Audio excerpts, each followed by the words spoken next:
Salut, c'est Jean-François pour Sentier du Bonheur. Alors tu vois aujourd'hui, tu vois, il y a l'oie qui commence à se manifester.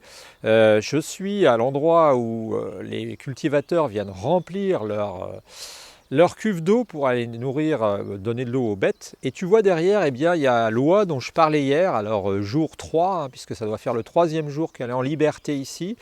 Et cette oie, eh bien, elle est toute seule, elle s'est échappée, je l'avais dit. Et donc, elle est tranquille, elle a l'air de retrouver la liberté. Je ne sais pas combien il restera là parce que j'ai peur que je connaisse déjà la suite de l'histoire, elle ne le sait pas. Mais bon, elle est dans notre petit coin de paradis, dirons-nous. Et là, j'étais aujourd'hui en train de vouloir te faire un sujet, donc elle va évoluer derrière le temps que je parle. J'étais en train de vouloir te faire un sujet sur tout simplement le téléphone, et qui s'appellerait Sors de ton téléphone. Bah ouais, sors de ton téléphone, je crois que c'est le plus édifiant parce que j'étais avec deux post-ados hier qui parlaient avec moi. On était dans le salon, on était en train de parler, on était assis. Et tout d'un coup, eh bien, nous avons commencé à évoquer l'idée de sortir de son téléphone, d'arrêter d'utiliser son téléphone. Et même si c'est vrai, le téléphone portable est quelque chose de formidable sous certains aspects, j'en conviens. En discutant, ils avaient tous les deux des téléphones Apple pour ne pas les citer. Et ils m'ont dit, sur les autres téléphones ça doit être pareil, ils avaient une application, tu sais, pour suivre le temps qui passe sur Internet, quoi. Et en fait, ils se sont aperçus qu'ils avaient passé respectivement hier, ou la journée d'avant, 7 heures et 5 heures sur leur téléphone. Alors moi je sais pas si c'est scandalisé, j'étais triste quoi pour eux parce que je te l'ai dit déjà, c'est pas évident, mais je trouve qu'on passe beaucoup trop de temps sur notre téléphone, beaucoup trop de temps, et on nous prend notre vie, tu vois. Et ce serait pas important si quelque part il n'y avait pas de la part de marchands avec un S. Alors je vais changer le plan pour un peu te montrer où on est. Ce serait pas gênant s'il n'y avait pas derrière l'idée perverse de marchands qui veulent finalement continuer de nous attirer, en étant sur les réseaux sociaux, et donc par exemple Instagram, alors moi j'y vais pas, on a un compte Instagram, j'ai mis quelques petits trucs sur Sentier du Bonheur. Mais sur Instagram, tu as carrément des gens qui passent un temps infini parce que forcément le logiciel te fait revoir ce que tu as envie de voir et puis tu continues, puis c'est très addictif. Moi tu sais, Instagram ça a l'air pour certains, entre autres, d'être un peu, tu sais, comme quand tu commences à prendre un paquet de cacahuètes ou des chips là. C'est terrible, tu as du sel dedans et puis ça te bouffe, quoi. La différence c'est que un paquet de chips ça a sa limite, alors que même Instagram, tu vois, ça n'a pas de limite. C'est-à-dire que tu vas te retrouver à sans arrêt regarder et tu peux passer 2-3 heures. Alors je pense que tu vois, il y a l'oie qui se promène là sans arrêt, je suis en train de faire le... Je pense que ce qui est important, c'est de se rendre compte de ça.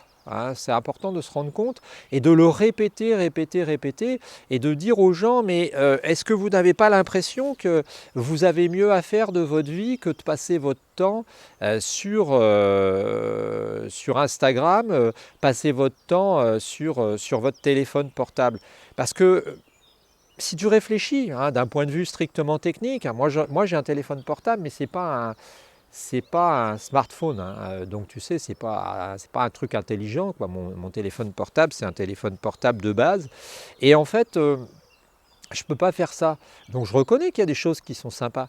Le problème, c'est que tu t'es peut-être pas rendu compte, mais il y a 20 ou 30 ans, les hommes et les femmes, ils vivaient autrement. C'est-à-dire qu'ils n'étaient pas connectés à un engin pareil. Ils n'étaient pas connectés à tout ça.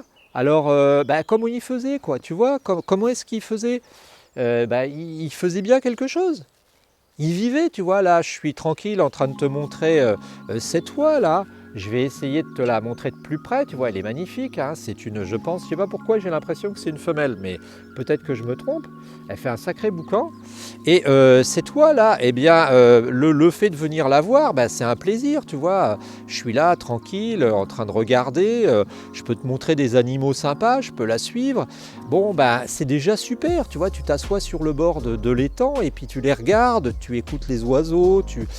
Bon, alors je voudrais pas la faire fleur bleue, mais c'est quand même quelque chose de sympa.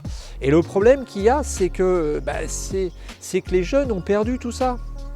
Et c'est presque de la désintoxication. Alors je sais, bon, je te parle de la Chine parce que j'ai vu des reportages là-dessus, je crois que c'est sur Arte, mais en Chine, tu as carrément des sessions, les parents qui donnent, alors je ne sais pas si c'est au parti ou à quoi que ce soit, à leur enfant 1 an, pour qu'ils arrêtent par exemple de faire des jeux vidéo.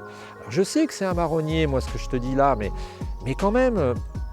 Rendez-vous compte, le seul argument qu'a trouvé un jeune à me dire, à me donner, c'est que oui, mais finalement, tu sais, on pense qu'une journée c'est 8 heures, or une journée c'est à peu près 16 heures. Et c'est vrai, il n'avait pas tort, une journée c'est 16 heures.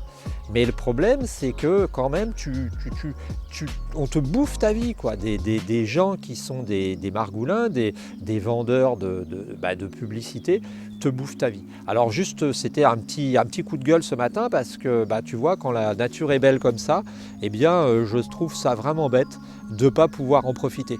Alors si comme tu as été sympa et que tu as écouté jusqu'à là, eh bien je vais essayer de te faire un petit zoom sur l'oie, comme ça, tu vois, tu n'auras pas perdu ton temps, tu vas voir la bête magnifique que c'est.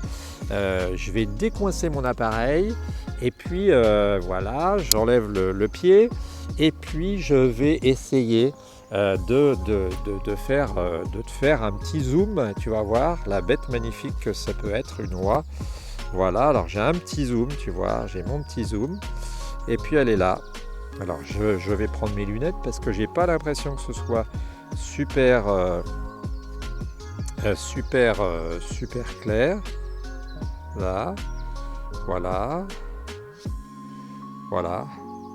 Ah, tu vois, et puis je te dis, je ne peux que t'adresser mes voeux on va dire, pour être capable de passer par-dessus ça, quoi, hein, parce que il faut être capable de vivre sans être un esclave de la technique, hein. La technique, c'est un moyen de réussir à faire les choses, mais c'est pas un moyen absolu, tu vois.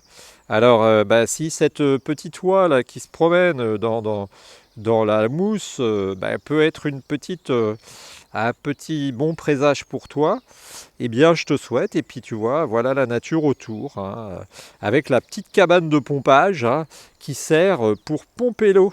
Ah, tu vois la goulotte et puis tu appuies sur le bouton qui est à côté de la porte verte. Et puis voilà comment ça se passe. Allez, je te souhaite une bonne journée et on se retrouve demain pour un autre programme. Salut, c'était Jean-François pour Sentier du Bonheur.